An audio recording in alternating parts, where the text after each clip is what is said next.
So Richard Linklater did another rotoscope movie, uh, and it's on Netflix. I don't know if you know that, but I'm Mac from MacTheMovieGuy.com, and this is a review of Apollo 10 and a half, a space-age childhood. I did not know this movie was coming, that it existed, that Richard Linklater was making another film, that he was making another rotoscope film, didn't know anything about it. I'm a blind film critic, by the way, and we're going to be talking about some things like audio description and how that worked into this film. I found out it was rotoscoped because I read another review about the film. I actually did not know. It's just listed as being animation. So I was able to find out that it was rotoscoped thanks to actually a review from another critic that I read after having watched the film, because I had a question. I didn't know if this was Richard Linklater's actual foray into traditional animation or if he was doing rotoscope like he has in the past. Yep, this is more rotoscope. So they actually shot the film and then made it look animated, which means some of these actors like Zachary Levi are actually in the film. But the film is actually narrated by Jack Black. It takes place in 1969, right around the time of the launch of the Apollo 11. And it centers around a man looking back at his childhood at that time. And there's this kid, and his dad works at NASA, but he's not an astronaut. He just works for NASA. And he's kind of disappointed by that. And you get a ton of nostalgia. It's one of the things that Richard Linklater always does really well, is these like nostalgia time capsule movies. I mean, think about Dazed and Confused. You know what I'm saying? Like, that is, everybody always goes back to that for a certain reason. And the reason is because it was such a perfect time capsule. Well, this does that too. This does that really well too. It understands the passage of time and understands what made that time period important. And it really entrenches you in 1969. And I think anybody who grew up in that time period would really love this film. I know it looks animated and it looks like it might be a kid's film, and that there's this aspect where the kid may or may not, I'm not going to spoil it, be involved in Apollo 10 and a half, a secret mission where they send a kid to the moon. You can watch the movie and find out if that's real or not. And it looks like that's the thing that shoehorns kids into this, but it's rated PG-13, and there's a lot of thematic elements in this that are really probably not appropriate for little kids. Like, it reminds us that back in 1969, you could drink and drive. You just were not supposed to be over the legal limit. But if you wanted to have an open container in your car, you could totally do that. So, I mean, it just has some interesting things to say from that period. I loved so much about it. I loved the scene where he goes over all of the great TV shows, and how there was actually like appointment television, and the kids in the family used to fight over like who got to see which show. And he goes through so many different show titles, everything from Dark Shadows, My Three Sons, Beverly Hillbillies, Gilligan's Island, Star Trek. I mean, and then he starts talking about these obscure like one season shows from back in the day too.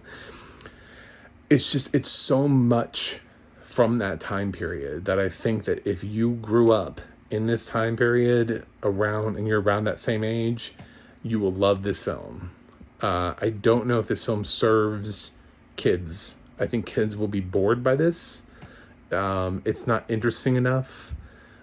It's my biggest concerns with the overall structure of the film are when we do go to the Apollo 10 and a half stuff, they kind of detract from the rest of the story, the coming of age story that we're getting. I get what he's trying to do with the Apollo 10 and a half stuff, and I totally was able to follow that train of thought, but it almost feels too fantastical. Like, suddenly it's like Zathura is happening in the middle of Stand By Me, and it's like, it just feels like a weird transition. And we start off that way with Apollo 10 and a half, and we go back to let's explain the 60s.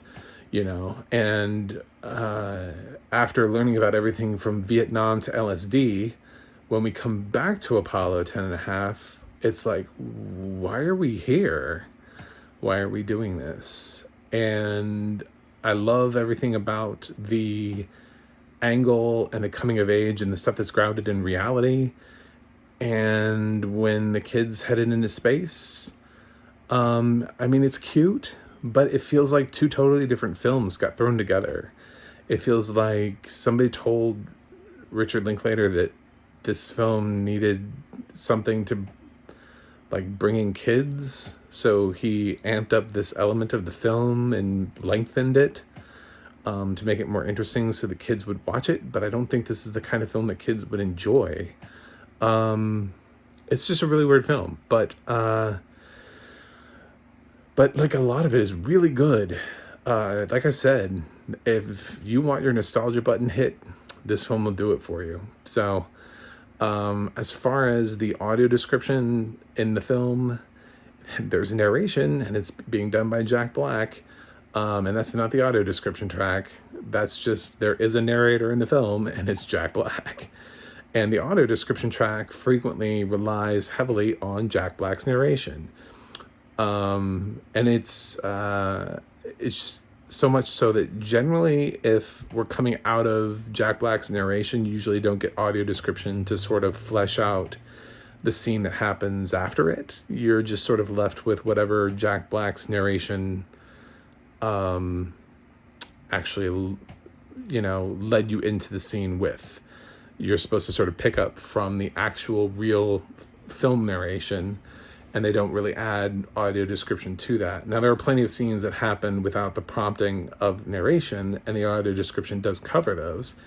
But I did notice that there were plenty of times where there was no audio description to flesh out some of the scenes that could have probably used a little bit of TLC, I guess. A little bit more than what Jack Black's narration was written out to give. But it's fine. You'll be able to follow it. So that's just my only thought, my little thought about that. It's not heavy. It's nice to actually have a film that has narration and also has audio description, because it feels like you're getting a 2-for-1. It's rare. So it feels like you're getting extra. So that was really cool. But, so that's Apollo 10.5. Yeah, we got a Judd Apatow film and a Richard Linklater film this weekend. And who saw that coming? And both of them are Netflix originals. I feel like there wasn't enough hype about this one, for sure. So this is the better of the two. I'd recommend this, especially if you're a Richard Linklater fan and you grew up in the time period. Definitely, absolutely watch this film. Maybe don't just assume that your kids will love it. I'm going to give Apollo 10.5, A Space Age Childhood, a B. So that's my review of that rotoscoped little Linklater film. I can't wait to see what he does with Merrily Roll Along. It's the Sondheim musical that he's working on over the course of many years, the same way he did Boyhood, so that the actors age in real time. So that will be an interesting project. He's always an interesting director. He directs films with purpose, and even when I don't like his films, I still really appreciate aspects of them. I've never just been like, oh, he's crap, there's always something really interesting about what he's doing, even if the film didn't work for me. But this film mostly worked for me. And when it worked really well. So I hope it works for you. Let me know what you thought, and put it in the comments. And as always, don't forget to like and subscribe and share and tell all your friends, and just run down the street like a crazy person and be like, oh my God, Mac the Movie Guy. Just start doing that. Create a bumper sticker, I don't know. Give me some followers. But you can always check out the rest of my stuff at macthemovieguy.com. And as always, check out Audio Description Project when you're trying to plan your movie night or see what TV shows have audio description narration and where they are, if they're at Netflix or HBO Max or whatever's going down, audio description project is where it's at.